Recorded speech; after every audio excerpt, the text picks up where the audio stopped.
Karoline Leavitt is you guys are big fans of hers. And she had a breakout video today. Basically, she laid into Karine Jean-Pierre. The Trump administration has made some interesting changes, including barring the Associated Press from key press areas for not using the term Gulf of America instead of Gulf of Mexico. Oh, boy. And they've taken over control of press pool coverage for the first time, I think, in over 100 years. Yeah. What is your view of what is happening? And do you have any advice for the current press secretary? So here's the thing. The Associated Press, if you look at the Associated Press, they are the oldest wire in the press briefing room. And you think about journalists, you think about the reason they're in the press briefing room, you think about the reason they're in the pool. It's called the protective pool. There are 13 members of the pool. I'll try not to get too wonky here. And their job is to provide unbiased information to the American people, because the American people deserve that. And when the White House press team decides to step in and override the White House Correspondents Association, who they have the job of doing that, then what we're looking at is state TV. Yep. What we're looking at is what Russia is doing. What we're looking at is what North Korea is doing. And we are doing that. They are attacking the fiber of the freedom of the press. They are destroying it because they want to be covered in a friendly way. I think that's the same individual who said from this podium numerous times that the commander-in-chief was mentally and physically up for the job, which we knew was a lie. Many people in this room knew it was a lie. Many of you were admonished for asking questions about that truth. So when it comes to truth and transparency, this administration, this White House is setting the example. This president is taking far more questions than his predecessor, Joe Biden, did on a daily basis, and that will continue. And on fentanyl and... All right, there it is. I thought that was the perfect response to these people. How can anyone compare him to Kim Jong-un when he is always available for press? He has been answering all types of questions. Just because he removed the AP, Karine Jean-Pierre is saying that he's an enemy of the state. Yeah. Again, this is their derangement, their Trump derangement syndrome. President Trump has not, like Kim Jong-un, had people murdered and killed and tortured. Quite the opposite. This man had an assassination attempt at least twice, okay? And he was shot. So they forget all of these details of these, these little incidental facts that they don't want to mention. That's number one. Number two, just like much or many in America, particularly on the left, the press, by and large, maybe the legacy media to a larger degree, they have this entitlement syndrome. They think that they are entitled to have whatever position or seat in the press room, in the we call it the press pool. They think that they are entitled to those spaces, and that only they know what and how to say, or whatever they think the American people thinks. The problem is they never state their bias. They want people to believe that they don't have one, which everyone does, but they pretend, again, the facade that, oh, we're just like you. We're only representing the American people. Yeah, you're representing the people that you absolutely despise and that you turn your nose up to every chance you get. Get out of here. President Trump was right. Get them out of here. Like he said last night to what was his name? The congressman that was thrown out. Al Green. Get out of here. Al Green. Yes, get out of here. Get him out of here. It's crazy, I think, because for so long the press really believed that they owned the White House, right? That the president changed, but the White House is ours, and your popularity swings on what we say about you. They really started to believe, quote unquote, their own press. And they did not believe that a sitting president would ever say, you know what, you're a pain in the butt, you're done. Finished with you. You're done. Thank God he has, because it's given opportunities to people like us to have a seat in the chair, because I got questions. I can't wait to go. I cannot wait to sit there or stand up and say, it's Nicole Bennett from Pop and Politics, and ask my question, right? Exactly. By eliminating the people who think they own the place and giving it to people who actually want to ask the questions that Americans are dying to know the answer to, they have opened up the White House in a way that has never been open before to the general public. And we're covering it. I mean, who's not talking about the White House nowadays? Everybody's talking about the White House. So I applaud Trump for throwing them out. Throw the bums out. They don't know how to act. Get them on out of here and let real people sit in the chairs. Absolutely. And we found out through Doge that many of these so-called unbiased press have been getting money, from the Biden administration to put forth this propaganda and many of this stuff. They're very biased. They're very biased. And quite frankly, just as President Trump said many years ago, they have become an enemy of the state. But he has been, made himself available far more just in these last 6 weeks than Biden did for his full 4 years of the presidency. So give me that any day over some press person trying to tell us what to think and how to think. Well, just to be fair, that last year or so of Biden, he didn't really speak English, so he couldn't have taken any questions. Let's just keep it nice and breezy on the show. We would not have understood anything he had to say anyway. Wait a minute, Nicole. He couldn't speak English, but Kamala was speaking English, and we still don't know what the hell she said. So I have no idea what she was talking about. I'm still trying to be unburdened by what has been. But she's a Black woman, and everybody, you must be quiet when a Black woman is speaking. Well, she wasn't even Black, but this is what they said. The Black woman is speaking, you must be quiet. Karine Jean-Pierre made history during President Biden's administration as the longest-serving female press secretary, as well as the first Black female person, human being, first immigrant, and first only LGBTQ plus person appointed to the position. She's everything. Yeah. And we're thrilled that she's here with us today for her first post-DC interview. On Donald Trump and his administration having a mandate. And we have to be super mindful and careful of this because he does not have a mandate. And what I mean by that is if you look at the numbers, just look at the facts.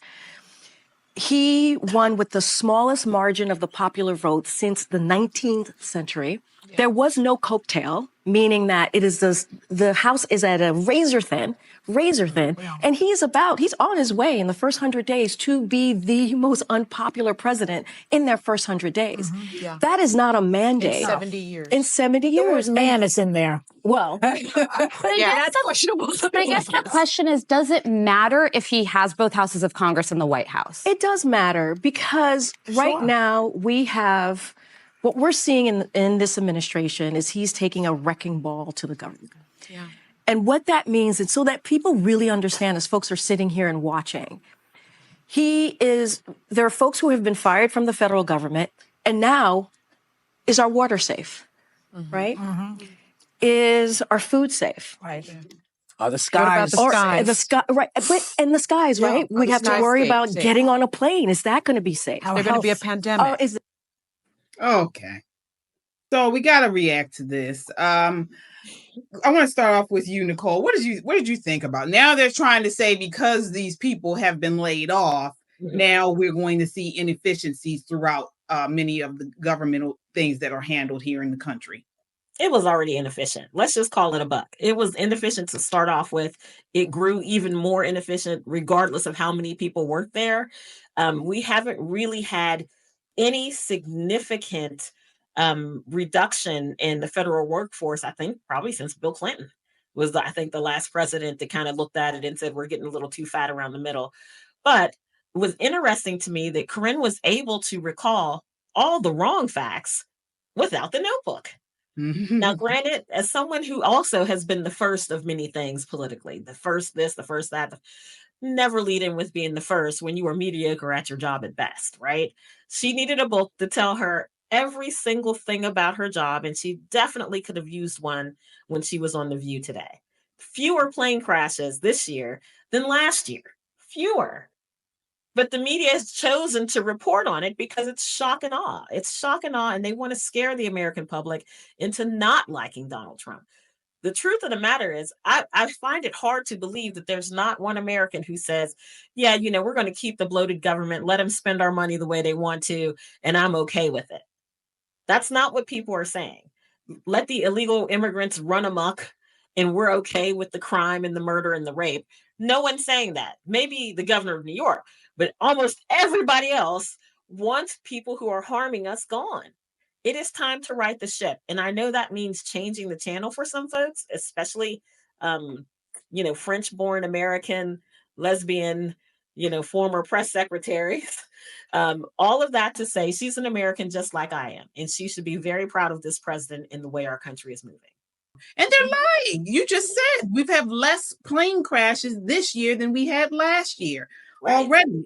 But again, they are trying to push this narrative that just isn't true. And you guys know here on Pop and Politics, and then also just in general, we've kind of turned off the media, the mainstream media, because of their lies. We've turned them off. And this is why platforms like ours here at Pop and Politics, like Soldiers of Finance, we need to stick together and really promote conservative news and analysis. And take a look at this. This is another way that we have turned off the mainstream media and given them our what to kiss. Note, again, and you and I have said this in the air many times, there is no evidence that Joe Biden was, involved in any wrongdoing. Of course, want to note that there is no evidence that Joe Biden or Hunter Biden has done anything wrong. I just want to reiterate. And let's be clear for the viewers. There is no evidence Biden did anything wrong. Governor, you got a second? We're literally talking to the president right now to specifically answer the question of what we can do for you and your daughter. Can I hear it? Can I hear your call? Because I don't believe it. This is why independent media is so important. Thanks to people like you, patriots who love America and stand for truth, we're making a difference. Together, we've turned them off, called them out for their lies and propaganda, and held them accountable for their disdain for God-fearing, freedom-loving Americans like us. But we can't stop here.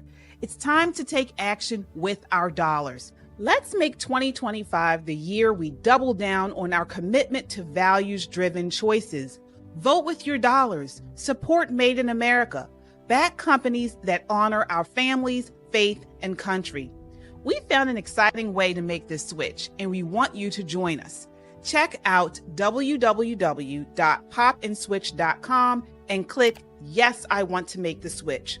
It's that easy. It's time to walk away from corporations like BlackRock and Vanguard that undermine our principles. Let's invest in America. Let's support businesses that share our love for this country. You don't have to take on everything at once, but you can start here. Join us in making this one small yet powerful step.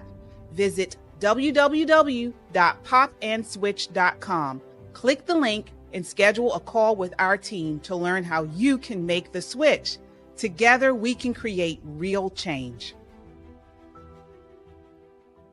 I thought Whoopi Goldberg's opening was very interesting because she illustrated how when it comes to the Democrats, they want to push individual achievement as some sort of larger success for the entire community. So, hey, Black people in Baltimore City, I know that every year your city gets worse, your schools get worse, crime gets worse, everything gets worse. But we've got the first Black, lesbian, immigrant, whatever. Okay, that's supposed to make you go home and puff your little chest out while your actual situation gets worse. But that's what they do. That is all that they have. In terms of Jean-Pierre, not an impressive person. No. Never has been, never will be. She's probably there kind of quasi, auditioning, trying to get a spot at the table. Mm-hmm. Because, I don't think, especially now the DEI is waning, I don't think anybody's beating her door down, to come into their shop and, do anything substantial. Look at the woman from earlier in the Biden White House, Raggedy Ann. Jen. Yeah, she's got her little show, which is probably not doing anything in terms of ratings. So you can't take what these people say seriously. They've got a chunk of the society that are not critical thinkers, and they're always going to be over on that side. Okay. Perpetually aggrieved nincompoops, basically. Absolutely. Absolutely. Mhm. And folks, we got so many people watching. Please hit that like button if you haven't done so already. That really helps us to amplify our voice here on YouTube. So please hit that like button if you have not done so already, and subscribe if you haven't done that already as well.